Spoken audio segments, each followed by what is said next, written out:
What up, y'all? OG back, talking all things sports, gaming. I combine the two. That's what we do with this channel. If you like that concept, you want to check these things out, man, subscribe. I know my mic kind of sucks right now. We got something coming in. We're going to fix that, alright? Anyway, the new topic we're talking about. Martavis Bryant reportedly is involved in some trade discussions, man. Do I think the Steelers are going to trade him? 99.9% no. Do I think there's a chance with the right offer? Obviously. Tom Brady almost got traded last year, for Christ's sake. Anybody can get traded. Miami has been the team that with like the highest level of interest so far. So, the Steelers have been like rumored to be like wanting Devontae Parker back, which is interesting. Like from the Steelers' perspective, man, he finally figured it out. Like towards the end of the year, stopped being a drama queen and finally bought into what he was doing with the team and his role. And he started balling. Like he balled out in the playoff game, balled out towards the end of the year. Him and Ben got back on the same page, and the team was doing good, man. You know, so I think that the Steelers would like to keep him. But that being said, I think that there's very good moves to be made by trading him. Whether or not that actually happens remains to be seen. Whether or not like anybody would want to part with the players that it would take to get Martavis, you know what I'm saying? Right off the bat, the first thing that I could think of if I was the Steelers would be, hey, we'll give you Martavis and R1 for year one, which granted that's like a 15 pick difference. So there's a chance you want to throw in like a third, like and a fourth or something like that. But if you can move up to that spot in the draft for the Steelers, you can get a defense-altering safety or linebacker, which you oh so desperately need, right? Another scenario, I could see Bryant for Devontae Parker. Steelers want to move on from Bryant. Got a year left, decent chance he walks. Don't want to deal with the drama. Trying to capitalize on Ben. All that yada yada yada. Chance of that happening too. Another one would be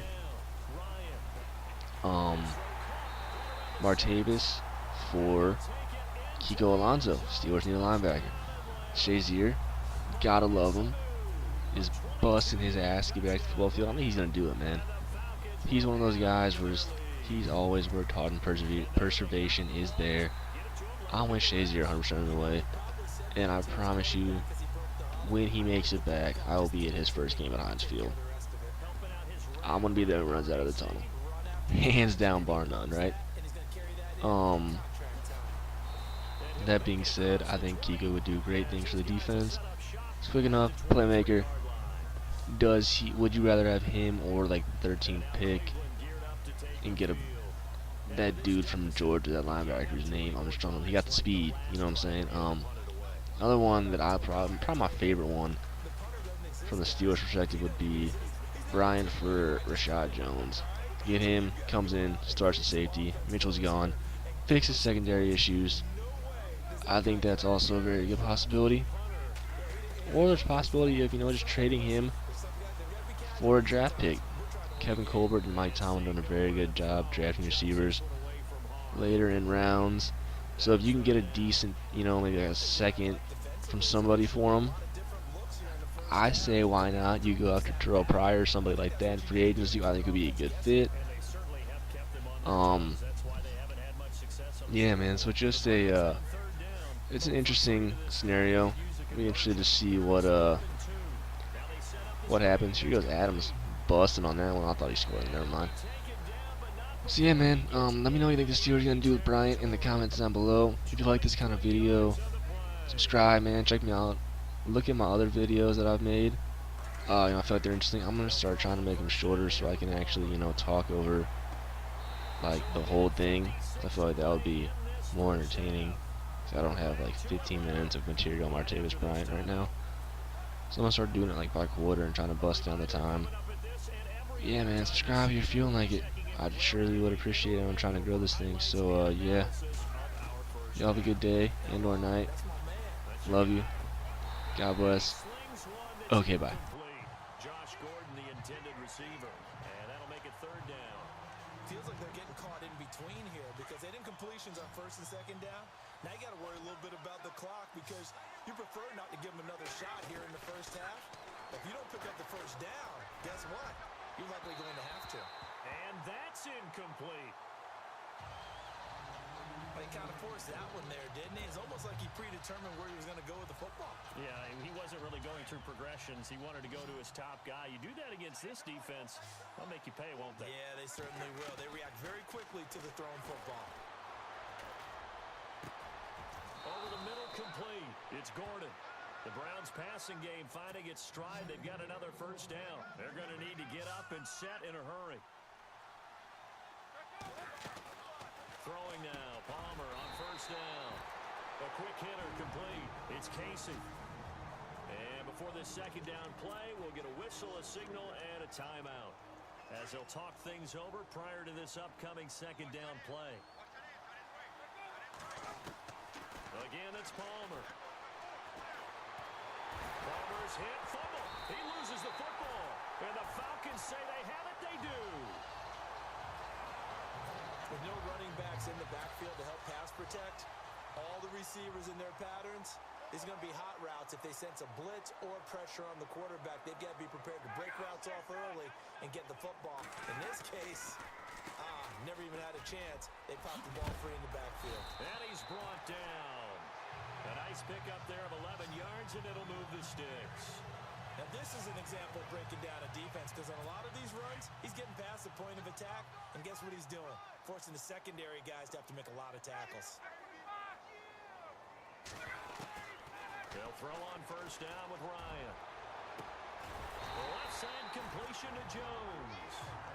And now we won't see a play on first down. We're going to get a timeout instead, as the stoppage will come with a little under a minute to go in this first half. The Falcons averaged 34 points a game last year, tops in the NFL with that powerful offense, and they're already looking for more here as they've got it for, and he is into the end zone for a Falcon touchdown. Buck Allen, already his second touchdown here this opening weekend, and the Falcons will extend their lead. Heard a coach talk about those late-in-the-half scores, especially ones that give your team a pretty decent cushion. He said those could be the ones that can finish off a squad if you let them. Yeah, they've got the cushion. This half has been theirs. So they only needed 3 plays on that drive, and it was finished off by the 14-yard touchdown run. This will be taken in at the 1. And he'll take this across the 25, couple extra yards up to the 27-yard line. Now the Browns offense, they get ready to head back onto the field. And what do you think goes on here in this situation? If you got the football, you're trailing, you're back in your own territory with just a little time. Do you try something? You're thinking about jump-starting your team, right? You just mentioned it. They're down. They're trying to get back into the game. But you got to figure, if something goes wrong, you may have put yourself in a spot where you may not be able to come back in the second half. Managing risk, this is a big decision here. On second down, here's Palmer. Is this intercepted? It is. It's intercepted. Picked off by Jalen Collins. That late in the clock, second quarter, why not just run it a time or two and get it into the locker room? What you're saying makes absolutely perfect sense. Run it and get out of there. But I'm just wondering if the pressure of today's NFL and the high-powered offenses that you're facing may force them into saying, let's try and get some more points. And he'll be brought down just shy of the 45. 5 yards is the tally on first down. That brings up 2nd and 5. Partner, I think from our experience together, we have learned that most offensive coordinators are going to tell you, if I'm going to run the football on first down, I've got to get at least 4 yards. They got 5 here. They've got to feel pretty good about that one. Meanwhile, in Los Angeles, an update from there. It's the Chargers out to an early lead. Phillip Rivers with 1 touchdown pass thus far.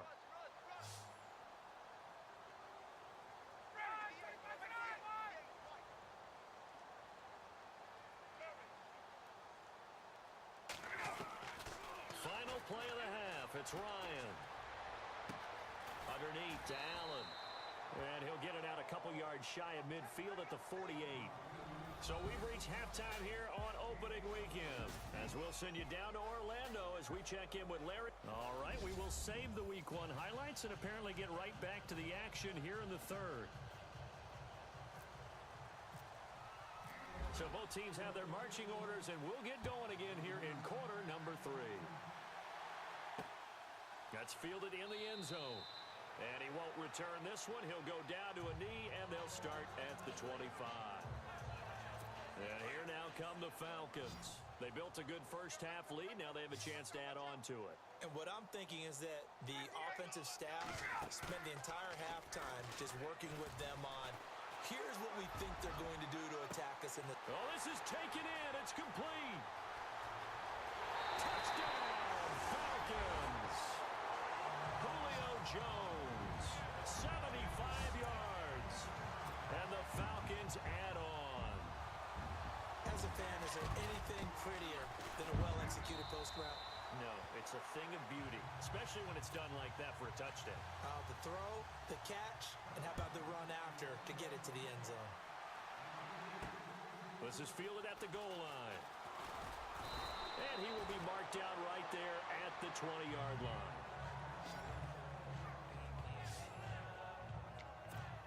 Now we take a glance at the offense as they work their way back out for their first possession of the second half.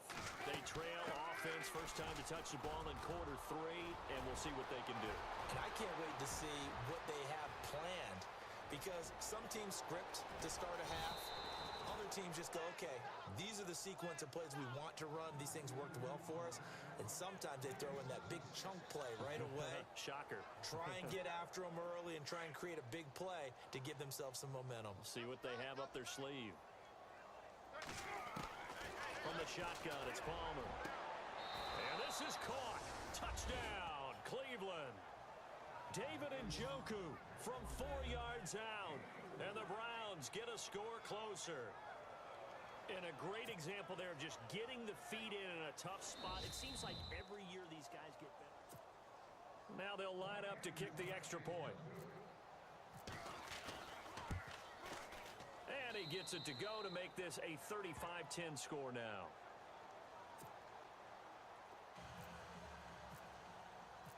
Out is the kickoff unit as they run up and send this one away. That'll be taken in the end zone. And he won't return this one. He'll go down to a knee, and they'll start at the 25. Here comes the Atlanta offense now ready to take over here. And following that long touchdown pass, a one-play drive last time, let's see if the defense, you know they're ready. They don't want that to happen again. And you would have thought they would have been ready the last time. That's true. That's what you work on all the time. Make sure that no one gets behind you. That's the cardinal sin of defense, not giving up the long pass. They did. Let's see how they adjust. They got 18 yards out of that one, and it gets them a new set of downs.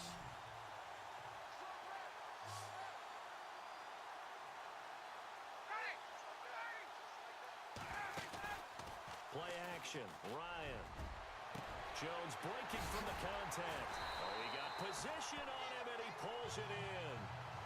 A good pickup there of 20 yards. And when these two are clicking, Ryan and Jones, and we've seen multiple hookups here in this one, usually their offense is clicking, and that's why they're winning. Yeah, they tend to follow what those two do. They set the tone for either a good day or maybe a tougher day. And right now, we're seeing an excellent game because those two are finding each other. Doesn't matter where on the field, they're making plays. It's a 6-yard gain on the ground, and that'll make it 2nd and 4. Third quarter and you've got the lead. You're not ready to go into that 4-minute offense to close the game out, but a running game can really benefit your team right now.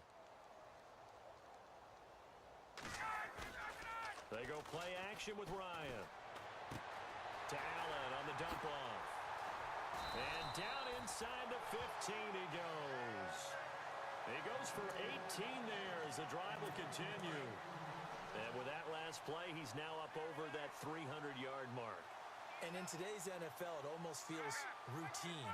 And I hate that when you talk about a 300-yard passing game. To me, 300 yards still signifies excellence, and he's achieved that in this performance. Just a yard on the first down carry, so it's 2nd and 9. This is what happens sometimes when you abandon the running game. It's hard to get back to it because once guys get out of that mentality of firing out and hitting people, hard to get them started again occasionally. They keep it on the ground. taken down here at about the 11. Just a couple on the pickup there, and now it's third down. So where'd all that running room that he had in the first half go? Because it looks like it's drying up a little bit here. Someone made some adjustments, it appears, at least on this drive. On third down, Ryan. And he is into the end zone for a Falcon touchdown.